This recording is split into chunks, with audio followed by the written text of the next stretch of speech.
വറഹ്മത്തുള്ളാഹി തആല വബറകാതുഹു. ബിസ്മില്ലാഹിർ റഹ്മാനിർ റഹീം. അൽഹംദുലില്ലാഹി റബ്ബിൽ ആലമീൻ. അസ്സലാത്തു വസ്സലാമു അലാ അഷ്റഫിൽ മഖ്ലൂഖീൻ വഅലാ ആലിഹി വസഹ്ബിഹി അജ്മഈൻ. അമ്മാ ബഅദ്. ബഹുമാനാദരവുകൾ നിറഞ്ഞ ഉസ്താദുമാരെ, സ്നേഹനിധികളായ വിദ്യാർത്ഥി സുഹൃത്തുക്കളെ, അല്ലാഹുവിന്റെ മഹത്തായ അനുഗ്രഹത്താൽ നമ്മളിവിടെ ഒരുമിച്ച് കൂടിയിരിക്കുകയാണ്. നമ്മളിവിടെ ഒരുമിച്ച് കൂടിയതുപോലെ നാളെ അള്ളാഹുവിന്റെ ജന്നാത്തുൻ നഈമിലും അള്ളാഹു നമ്മെ ഒരുമിച്ച് കൂട്ടുമാറാകട്ടെ. സാലിഹ് വാഫി ചോദ്യം ചോദിക്കുമെന്നൊക്കെ പറഞ്ഞപ്പോ എല്ലാവരും ആവേശത്തോടുകൂടി എഴുതാൻ വേണ്ടി തയ്യാറായിരിക്കുകയാണ്. നേരത്തെ സാലിഹ് വാഫി 3 ചോദ്യങ്ങൾ ചോദിച്ചു. ആകെ ഒരാൾക്ക് മാത്രം ഉത്തരം നൽകാൻ സാധിച്ചപ്പോ ബാക്കിയുള്ള ആളുകൾക്കൊക്കെ സ്വാഭാവികമായിട്ടും ഒരു വിഷമം അനുഭവപ്പെട്ടിട്ടുണ്ടാകും. വളരെ സ്വാഭാവികമാണ്. നമ്മൾ കേട്ട കാര്യം ചിലപ്പോൾ നമ്മൾ മറന്നുപോയേക്കാം. വളരെ സ്വാഭാവികമായ ഒരു കാര്യം. ഞാൻ ഈയിടെയായി വായിച്ചതിൽ എന്നെ ഏറ്റവും സ്വാധീനപ്പെടുത്തിയ ഒരു കഥയുണ്ട്. നമ്മളെല്ലാവരും കേട്ടിട്ടുള്ള പ്രശസ്ത ശാസ്ത്രജ്ഞൻ തോമസ് ആൽവ എഡിസൺ, ബൾബ് ഒക്കെ കണ്ടുപിടിച്ച വളരെ ലോകം അറിയപ്പെട്ട ഒരു ശാസ്ത്രജ്ഞൻ. അദ്ദേഹം ഒരു ദിവസം സ്കൂളിൽ നിന്നും തിരിച്ചു വരുന്ന സമയത്ത് അദ്ദേഹത്തിന്റെ കയ്യിൽ ഒരു കത്തുണ്ടായിരുന്നു. ആ കത്ത് വളരെ സന്തോഷത്തോടുകൂടി തന്റെ മാതാവിന്റെ കയ്യിൽ കൊടുത്തുകൊണ്ട് എഡിസൺ പറഞ്ഞു, ഇത് എന്റെ ടീച്ചർ എന്റെ കയ്യിൽ തന്നതാണ്. നിന്റെ മാതാവിന്റെ കയ്യിൽ കൊടുക്കുക എന്ന്, നിന്റെ മാതാവിന്റെ കയ്യിൽ മാത്രം കൊടുക്കുക എന്ന് പറഞ്ഞുകൊണ്ട് തന്നതാണ്. വളരെ സന്തോഷത്തോടുകൂടി മാതാവ് ആ കത്ത് സ്വീകരിച്ച് കത്ത് വായിച്ചു. ഉറക്കെ ആ മകന് കത്ത് വായിച്ചു കൊടുത്തു. നിങ്ങളുടെ മകൻ ഒരു ജീനിയസ് ആണ്, ഒരു ബുദ്ധിജീവിയാണ് നിങ്ങളുടെ മകൻ.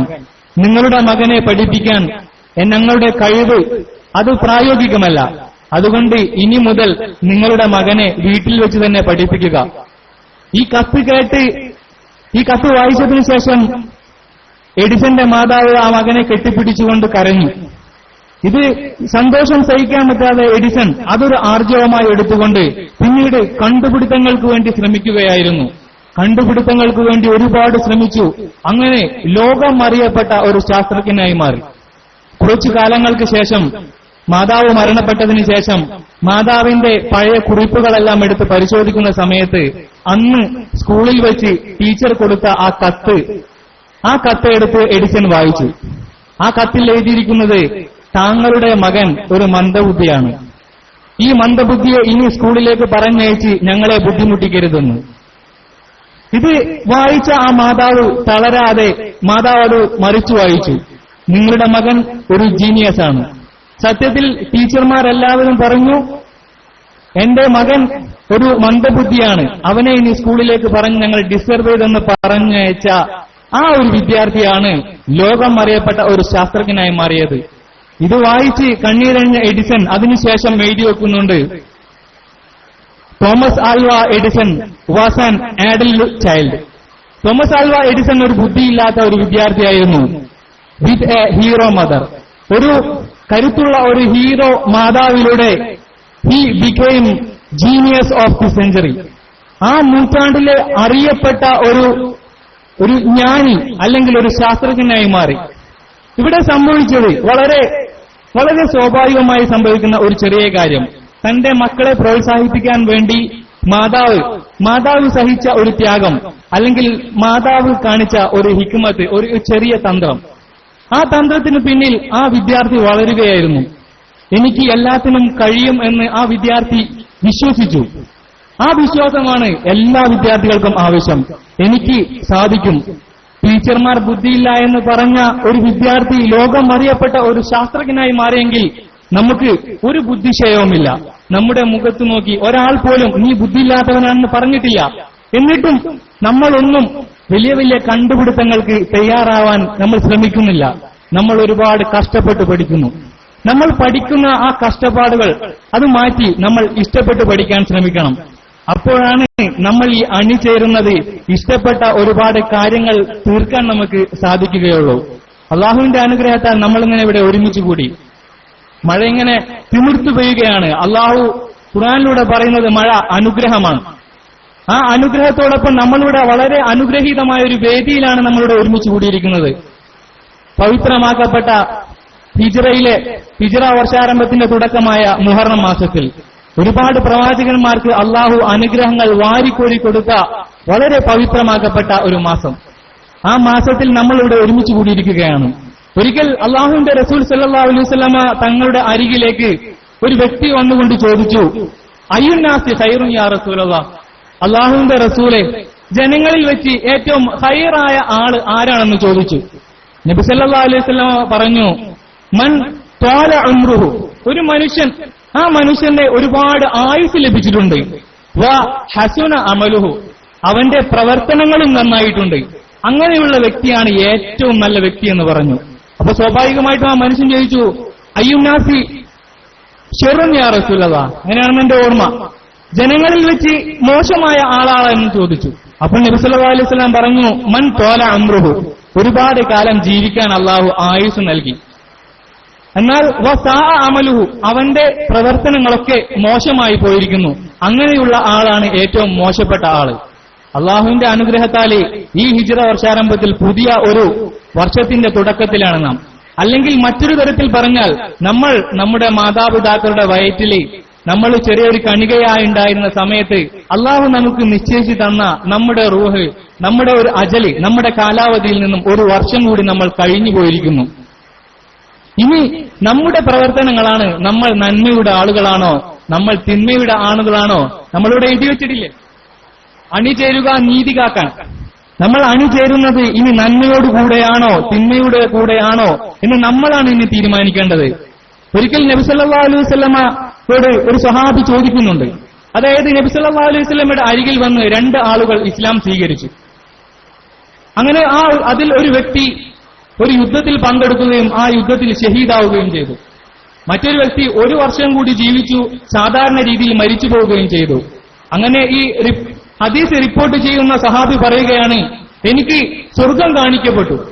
എനിക്ക് സ്വപ്നത്തിൽ സ്വർഗം കാണിക്കപ്പെട്ടപ്പോ ഞാൻ നോക്കിയപ്പോ ഷഹീദായി മരിച്ച ആളെക്കാളും മുമ്പ് 1 വർഷത്തിന് ശേഷം സാധാരണ രീതിയിൽ മരിച്ച ആള് സ്വർഗത്തിലേക്ക് കടന്നിരിക്കുന്നു.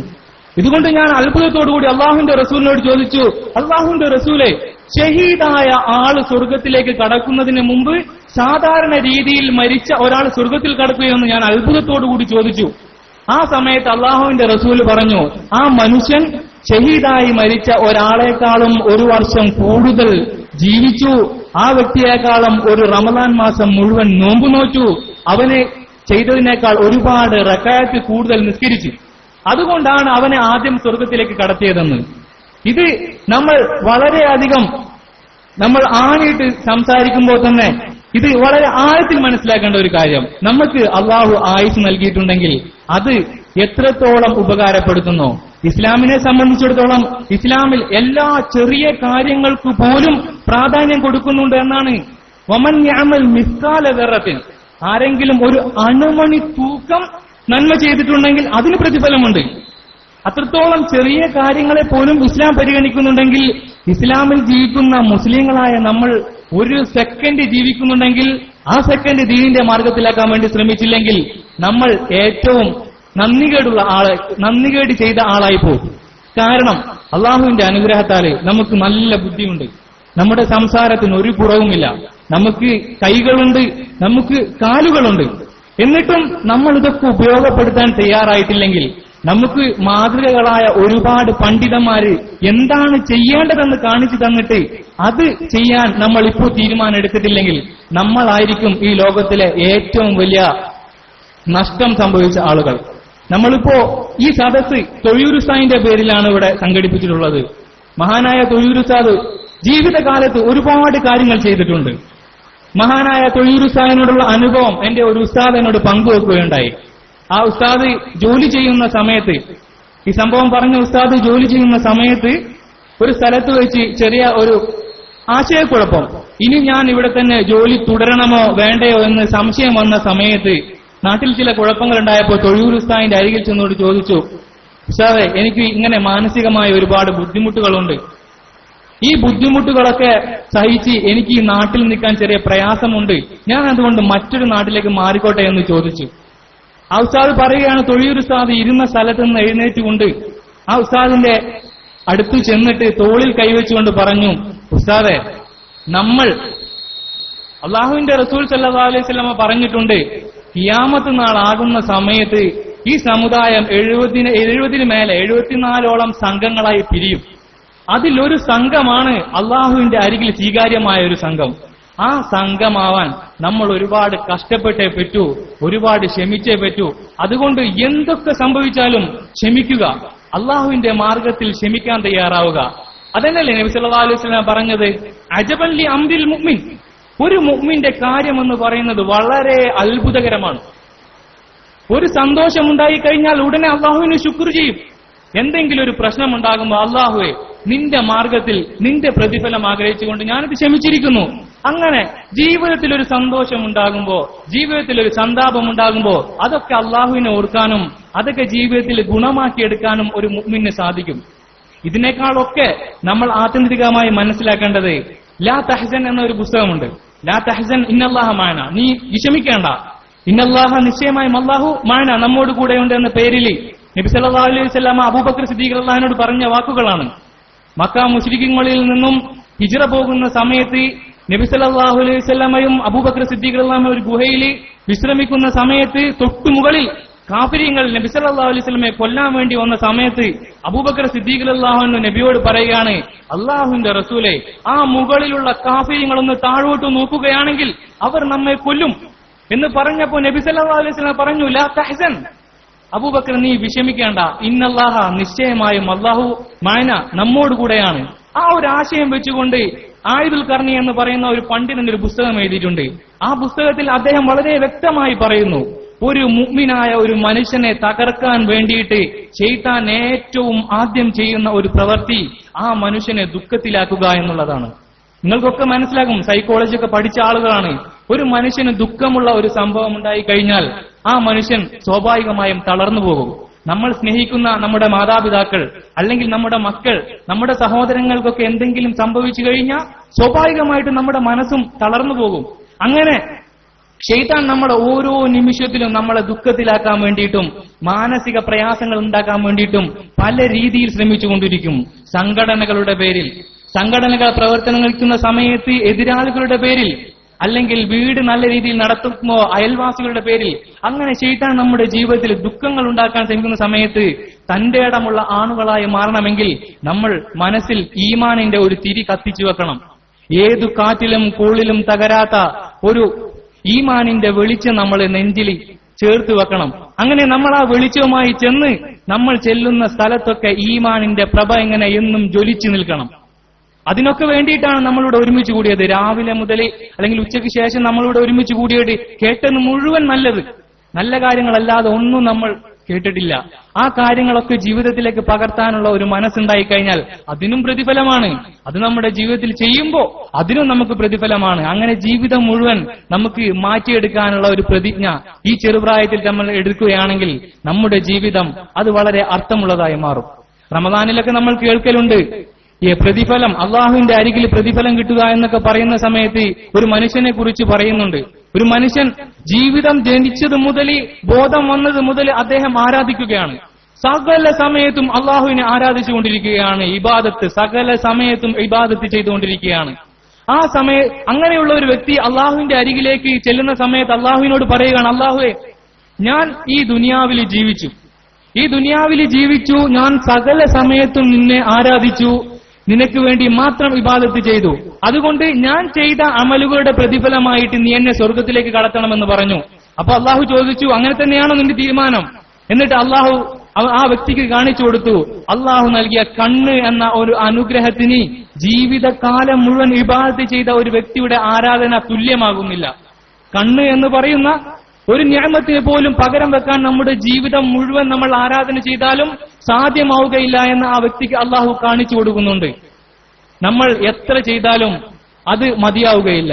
ജീവിതത്തിൽ നന്മകൾ നമ്മൾ എത്ര ചെയ്താലും നമുക്ക് സ്വർഗത്തിലേക്ക് കടക്കാൻ അത് മതിയാവുകയില്ല. നമുക്ക് സ്വർഗത്തിലേക്ക് കടക്കണമെങ്കിൽ അള്ളാഹുവിന്റെ കാരുണ്യം വേണം. ആ കാരുണ്യം ലഭിക്കണമെങ്കിൽ ഒരു തൗഫീഖുള്ള ആളുകളായി മാറണം. എല്ലാ കാര്യങ്ങളും ചെയ്യുമ്പോൾ അള്ളാഹു ഒരു സൗഭാഗ്യം നൽകുന്ന ആളുകളായി മാറണം. അല്ലെങ്കിൽ അറിവുള്ള എത്രയെത്ര ആളുകൾ ഈ ലോകത്ത് ജീവിച്ചു പോകുന്നുണ്ട്. നിങ്ങളൊക്കെ ചിന്തിച്ചാൽ മനസ്സിലാകും. ഈ കണ്ട സംഘടനകളൊക്കെ ഉണ്ടാകുമ്പോൾ ആ സംഘടനകൾക്കൊക്കെ മുന്നിൽ നിൽക്കുന്ന ആളുകൾ അറിവില്ലാത്ത ആളുകളല്ല. ഭൂരിഭാഗം ആളുകളും അറിവുള്ള ആളുകളാണ്. പക്ഷേ ആ അറിവിൽ അവർക്ക് എവിടെയോ ഒരു സൗഭാഗ്യം നഷ്ടപ്പെട്ടു പോയി. നമുക്ക് അറിവിൽ സൗഭാഗ്യം നൽകിയ ഒരുപാട് പണ്ഡിത ശ്രേഷ്ഠരുടെ കീഴിൽ നിൽക്കാനാണ് അള്ളാഹു നമുക്ക് സൗഭാഗ്യം നൽകിയത്. നേരത്തെ ഇവിടെ ഉസ്താദ് സംസാരിച്ച സമയത്ത് പറയുകയുണ്ടായി, നമ്മൾ ഇത് ചെയ്തുകൊണ്ടിരിക്കുന്നത് വലിയ കാര്യമാണ്. നമ്മൾ ചെയ്യുന്ന ദഅവത്ത് അത് വലിയ കാര്യമാണ്. അത് വലിയ കാര്യമായതുകൊണ്ട് തന്നെ അതൊരു ഭാരിച്ച ഉത്തരവാദിത്വമാണ്. വലിയ കാര്യങ്ങൾ ചെയ്യുമ്പോൾ വലിയ വലിയ ഉത്തരവാദിത്തങ്ങളാണ്. നമ്മൾ നിസ്കരിക്കുന്ന ആളുകളാണ്. നമ്മൾ ദിവസവും 17 റക്അത്ത് നിർബന്ധമായി നിസ്കരിക്കുന്ന ആളുകളാണ്. ആ സമയത്തൊക്കെ നമ്മൾ ഫാത്തിഹ ഓതുന്നു. ഫാത്തിഹ ഓതുന്ന സമയത്ത് നമ്മൾ ആ 17 റക്അത്തിലും നമ്മൾ അള്ളാഹുവിനോട് പറയുകയാണ്, ഇയ്യാക നഅ്ബുദു വ ഇയ്യാക നസ്തഈൻ എന്നൊക്കെ പറഞ്ഞ് അള്ളാഹു നിനക്ക് മാത്രമാണ് ആരാധിക്കുന്നത് എന്നൊക്കെ പറയുന്നതിനൊപ്പം നമ്മൾ അള്ളാഹുവിനോട് പറയുന്നത് ഇഹ്ദിന, ഞങ്ങളെ നീ ഹിദായത്തിലാക്കണമെന്നാണ്. നമ്മൾ ഓരോ വ്യക്തികളാണ് നിസ്കരിക്കുന്നത്. ഓരോ വ്യക്തികൾ നിസ്കരിക്കുന്ന സമയത്ത് ഇഹ്ദിനി, നീ എന്നെ ഹിദായത്തിലാക്കണമെന്ന് പറയാതെ ഇഹ്ദിന, ഞങ്ങളെ എല്ലാവരെയും നീ ഹിദായത്തിലാക്കണമേ എന്നാണ് പറയുന്നത്. നമ്മൾ എല്ലാവരും സ്വർഗത്തിലേക്ക് കടക്കാൻ വേണ്ടി ശ്രമിക്കൽ നമ്മൾ എല്ലാവരുടെയും ബാധ്യതയാണ്. അതുകൊണ്ടാണ് നമ്മൾ അണിചേരുന്നത്. അല്ലെങ്കിൽ ഇങ്ങനെയൊന്നും കൂടാതെ ഒരു പള്ളിയിലിരുന്ന് മൂലയിലിരുന്ന് ആരാധിച്ച് മാത്രം ജീവിക്കേണ്ട ആളുകളായ നമ്മൾ സംഘടനയായി രൂപീകരിച്ച് നമ്മളുടെ ഒരുമിച്ച് കൂടിയത് ഇഹ്ദിന. ഓരോ വ്യക്തികളും പ്രാർത്ഥിക്കുകയാണ്, അല്ലാഹുവേ ഞങ്ങളെ എല്ലാവരെയും നീ ഹിദായത്തിലാക്കണമേ എന്ന്. ഒരിക്കൽ മുൻകഴിഞ്ഞ ഒരു സമുദായത്തിലെ ആളുകൾ, ഭൂരിഭാഗം ആളുകളും തെറ്റു ചെയ്യുന്ന ഒരു സന്ദർഭം വന്നു. അള്ളാഹു മലക്കുകളോട് പറഞ്ഞു, ആ സമുദായത്തെ നിങ്ങൾ നശിപ്പിക്കാൻ പറഞ്ഞു. മലക്കുകൾ അള്ളാഹുവിന്റെ ആജ്ഞ നിർവഹിക്കാൻ വേണ്ടി പുറപ്പെട്ടു. ആ സമയത്ത് നോക്കിയപ്പോഴാണ് ഒരു മനുഷ്യൻ ഒരു വീട്ടിലിരുന്ന് ആരാധന ചെയ്യുകയാണ്, അള്ളാഹുവിനെ ആരാധിക്കുകയാണ്. അത്ഭുതത്തോടുകൂടി തിരിച്ചു വന്നുകൊണ്ട് മലക്കുകൾ അള്ളാഹുവിനോട് പറഞ്ഞു, അള്ളാഹുവേ ആ സമുദായത്തിലെ ഒരു വ്യക്തി നിന്നെ ആരാധിച്ചുകൊണ്ടിരിക്കുകയാണ്, അപ്പോൾ എങ്ങനെയാണ് ഞങ്ങൾ ഈ ഒരു സമുദായത്തെ മൊത്തം എങ്ങനെയാണ് നശിപ്പിക്കുക എന്ന് ചോദിച്ചു. അപ്പോൾ അള്ളാഹു പറഞ്ഞത്, ഹുദൂഹു അവ്വലൻ, നിങ്ങൾ അവനെ ആദ്യം പിടിക്കുക, നിങ്ങൾ അവന്റെ റൂഹിനെയാണ് ആദ്യം പിടിക്കേണ്ടത്. കാരണം ഒരു സമുദായം മൊത്തം നെറികേടിലേക്ക് പോകുന്ന സമയത്ത് അതൊക്കെ കണ്ടിട്ടും കാണാതെ ആരാധനയിൽ മുഴുകിയ അവനെയാണ് നീ ആദ്യം പിടിക്കേണ്ടതെന്ന്. നമ്മൾ എല്ലാവരുടെയും നന്മയ്ക്ക് വേണ്ടിയിട്ടായിരിക്കണം പ്രവർത്തിക്കേണ്ടത്. ഇന്നത്തെ കാലത്ത് നീതി എന്താണെന്ന് പോലും നിർവചിക്കാൻ പറ്റാത്ത അവസ്ഥ. മുൻ പ്രാസംഗികരൊക്കെ പറഞ്ഞതുപോലെ തെരുവിൽ അലഞ്ഞു തിരിഞ്ഞ് ബാക്കിയുള്ളവരെ കടിച്ച് പിച്ചി ചീന്തുന്ന നായ്ക്കളെ പോലും പ്രോത്സാഹിപ്പിക്കാൻ വേണ്ടി വരുന്ന ഒരു ആളുകൾ, തെരുവിൽ ചുംബന സമരം നടത്തി സമുദായത്തിനെ നെറികേടിലേക്ക് നയിക്കുന്ന ആളുകളെ പ്രോത്സാഹിപ്പിക്കാൻ സംഘടനകൾ, സ്വവർഗരതി നടത്തുന്ന മോശമായ കൃതികൾ ചെയ്യുന്ന ആളുകളെ പ്രോത്സാഹിപ്പിക്കാൻ വേണ്ടി സംഘടനകൾ വളരെയധികം നമുക്ക് പറയാൻ പറ്റാത്തതിനും അപ്പുറം സംഘടനകൾ രൂപീകരിച്ച് നീതി എന്ന ഒരു വാക്കിന്റെ നിർവചനം പോലും മാറ്റിക്കൊണ്ടിരിക്കുകയാണ്.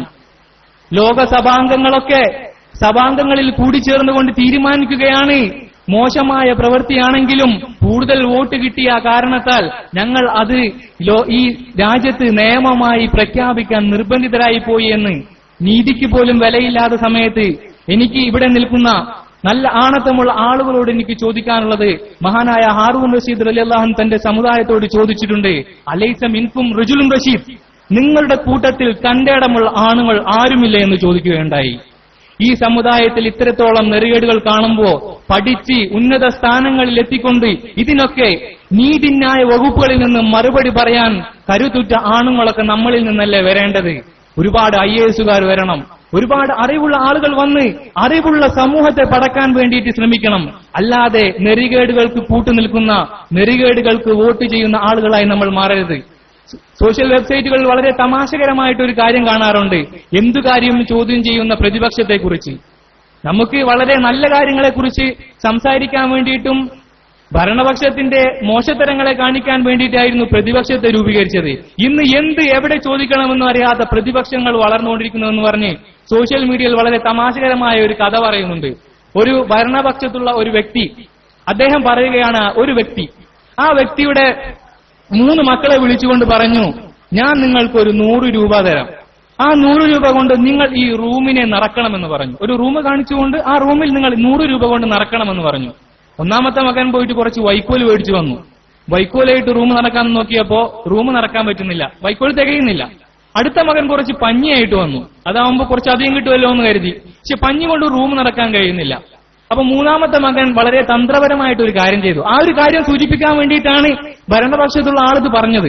അദ്ദേഹം പറഞ്ഞു, ആ മകൻ 1 രൂപയ്ക്ക് ഒരു മെഴുകുതിരി മേടിച്ച് ആ മെഴുകുതിരി കത്തിച്ചതിന് ശേഷം പറഞ്ഞു, തന്റെ പിതാവിനോട് പറഞ്ഞു, ഞാൻ ഈ മെഴുകുതിരി കത്തിച്ച് ഈ റൂം മുഴുവൻ പ്രകാശം നിറച്ചു എന്ന് പറഞ്ഞു.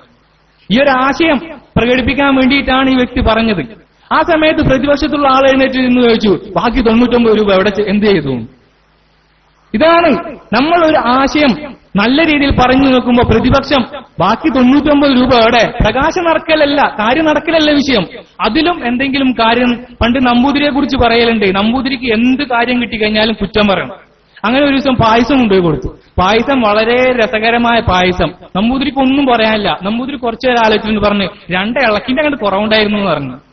അതേപോലെയാണ് എന്താണ്, എവിടെയാണ്, ആരോടാണ് പറയുന്നുണ്ട് അറിയാതെ, നീതി എന്താണ്, നെറികേട് എന്താണെന്ന് മനസ്സിലാക്കാൻ പറ്റാത്ത പോകുന്ന സമയത്ത് നമ്മളെ പോലുള്ള അറിവിനെ സ്നേഹിക്കുന്ന ആളുകളാണ് ഇതിനൊക്കെ ഒരു തിരുത്തൽ ഉണ്ടാക്കാൻ വേണ്ടിയിട്ട് ശ്രമിക്കേണ്ടത്. ഇതുപോലെയുള്ള സംഗമങ്ങളുടെ ലക്ഷ്യം അതാണ്. നമ്മളിവിടെ ഒരു പരിപാടി നടത്തി ഒരുപാട് ആളുകൾ അതിനു വേണ്ടിയിട്ട് കഷ്ടപ്പെട്ട് ഉറക്കമിളച്ച് ഇതിനു വേണ്ടിയിട്ടുള്ള ചെലവുകളൊക്കെ കണ്ടെത്തി. നാളെ ഇതിൽ നിന്നും ഒരു IAS-കാരൻ വന്ന് നാളെ ഇന്ത്യയുടെ ഭരണാധികാര സഭയിൽ വന്ന് നിന്നുകൊണ്ട് മൗലാന മുഹമ്മദ് അലി ജൗഹറിനെ കുറിച്ചുകൂടെ ഒരു മുൻ പ്രാസംഗികൻ പറഞ്ഞതുപോലെ ആർജവത്തോടുകൂടി നല്ലത് പറയാനുള്ള ഒരു ധൈര്യം ആരെങ്കിലും ഒരാൾ വളർന്നു വന്നാൽ അതൊക്കെയാണ് ഇതിന്റെ വിജയം. അങ്ങനെയുള്ള ആളുകൾ വളർന്നു വരണം. അതിനു വേണ്ടിയിട്ടുള്ള ഒരു അണിചേരലാണത്. അങ്ങനെ വരുമ്പോഴാണ് നീതി കാക്കാൻ വേണ്ടി വരുന്ന ഒരു സമുദായമായി നമ്മൾ മാറുകയുള്ളൂ. അല്ലെങ്കിൽ എല്ലാം കേട്ടും ഒന്നും കാണാതെ ജീവിക്കുന്ന നമ്മൾ ഒരുപാട് സ്വപ്നങ്ങൾ, ഇങ്ങനെ ഒരു ചെറിയ റൂമിലിരുന്ന് ഒരുപാട് സ്വപ്നങ്ങൾ കാണും. ആ സ്വപ്നങ്ങളൊക്കെ നമ്മുടെ ചിന്തയിൽ മാത്രം ഒതുങ്ങി ആ സ്വപ്നങ്ങളൊന്നും നടക്കാതെ പോകുന്ന ഒരു വിദ്യാർത്ഥി സമുദായമായിട്ട് നമ്മൾ മാറും. നമ്മുടെ സ്വപ്നങ്ങളൊക്കെ ഈ ലോകത്ത് നിറവേറണം. ആ സ്വപ്നങ്ങൾ നിർവഹിക്കാൻ നമ്മുടെ ഈ പ്രിയപ്പെട്ട ഉസ്താദുമാർ കണ്ട സ്വപ്നങ്ങൾക്കൊക്കെ നിറം പകരാനുള്ള ആർജവം നേടിയെടുക്കാനുള്ള വിദ്യാഭ്യാസം നമ്മൾ നേടണം. നമ്മൾ വിദ്യ അഭ്യസിക്കണം, വിദ്യയെ ഇഷ്ടപ്പെടണം. ആ വിദ്യ നമ്മുടെ ജീവിതത്തിന് ഒരു പ്രകാശമാക്കി മാറ്റണം. അതിനോടൊപ്പം നമ്മൾ ഈമാനിന്റെ പ്രകാശവും ഈ നെഞ്ചിലേറ്റി കഴിഞ്ഞാൽ നമ്മൾ ചെല്ലുന്ന സ്ഥലത്തെല്ലാം ഈമാനിന്റെ പ്രഭയുണ്ടാകും. ആ പ്രഭയിൽ നിന്ന് ഈ ലോകം മുഴുവൻ ഇങ്ങനെ കത്തിജ്വലിക്കും. ഈമാനിന്റെ പ്രഭ കൊണ്ട് കത്തിജ്വലിക്കുന്ന ഒരു ലോകം നമുക്ക് ഇവിടെ സൃഷ്ടിക്കാൻ സാധിക്കും. അതിനൊക്കെ ആരൊക്കെ എന്തൊക്കെ പറഞ്ഞാലും ഇതിനൊക്കെ ശ്രമിക്കേണ്ട ആളുകൾ എന്റെ മുന്നിലിരിക്കുന്ന ഈ വിദ്യാർത്ഥി സമുദായമാണ്. നിങ്ങളാണ് ഇതൊക്കെ ചെയ്യേണ്ടത്. ആശയങ്ങളൊക്കെ പറഞ്ഞു തരുന്ന ഉസ്താദുമാരുടെ സ്വപ്നങ്ങൾ നിറവേറ്റേണ്ടത് നിങ്ങളാണ്. ഇന്ന് തീരുമാനിക്കണം, ഞാൻ കെമിസ്ട്രി പഠിക്കുന്നുണ്ടെങ്കിൽ അത് ഞാൻ അറിയപ്പെട്ട ഒരു കെമിസ്ട്രി പഠിച്ച് ഒരു ശാസ്ത്രജ്ഞനായിക്കൊണ്ട് ഒരുപാട് സംഭാവനകൾ നൽകാൻ വേണ്ടി കെമിസ്ട്രി പഠിക്കുന്ന ആളാണ്. കഴിഞ്ഞ തുർക്കിയിൽ നിന്നും ഒരു മുസ്ലിം ശാസ്ത്രജ്ഞനാണ് നോബൽ പ്രൈസ് നേടിയത്. അങ്ങനെ മുസ്ലിം നാമധാരികളായ ഒരുപാട് ആളുകൾ വളർന്നു വന്ന് അവർ നീതിക്ക് വേണ്ടി സംസാരിക്കുന്ന ആളുകളായി മാറണം. അല്ലാതെ തസ്ലീമ നസ്രിനെ കുറിച്ച് നിങ്ങൾ കേട്ടിട്ടുണ്ടാകും, സൽമാൻ റുഷ്ദിയെ കുറിച്ച് നിങ്ങൾ കേട്ടിട്ടുണ്ടാകും, മുസ്ലിം നാമധാരികളായ മലാല യൂസുഫിനെ കുറിച്ച് കേട്ടിട്ടുണ്ടാകും. മുസ്ലിം നാമധാരികളായ ഒരുപാട് ആളുകൾ വന്ന് ഇസ്ലാമിനെ പരസ്യമായി ക്രൂശിക്കുമ്പോ, അതിനൊക്കെ പറയുമ്പോ തന്റെ ഇടമുള്ള നമ്മളൊക്കെ എങ്ങനെയാണ് ഇതൊക്കെ അറിഞ്ഞിട്ടും നിനക്ക് ഇതൊക്കെ പറയുമ്പോ മലാല യൂസുഫ് സായി പാകിസ്ഥാനിലും ബ്രിട്ടനിലുമാണ്, സൽമാൻ റുഷ്ദി ഇറാനിലും അവിടെ ബംഗ്ലാദേശിലും തസ്ലിമാ നസ്രിൻ ബംഗ്ലാദേശിലൊക്കെയാണ്. ഈ കേരളത്തിലെ ഈ തൃശൂർ ജില്ലയിലെ കൊടുങ്ങല്ലൂരുള്ള നമ്മൾക്ക് എന്താണ് ചെയ്യാൻ സാധിക്കുക എന്ന് ചോദിച്ചു കഴിഞ്ഞാൽ അവരും അങ്ങനെ ഒരു ഗ്രാമത്തിൽ ജീവിച്ച ആളുകളായിരുന്നു. ഈ ലോകത്ത് അറിയപ്പെട്ട ആളുകളൊക്കെ അങ്ങനെ ചെറിയ ചെറിയ ഗ്രാമങ്ങളിൽ ജീവിച്ച ആളുകളായിരുന്നു. അവർ ഗ്രാമത്തിൽ പ്രകാശം പരത്തി. അങ്ങനെ ആ പ്രകാശം പരന്ന് ലോകം മൊത്തം പരന്നതാണ്. നമ്മൾ ഇവിടെ നിന്ന് തുടങ്ങുന്ന ചെറിയ ചെറിയ സംഗതികളാണ് വലിയ വലിയ സംരംഭങ്ങളായി മാറുക എന്ന് നമ്മൾ വിശ്വസിക്കണം.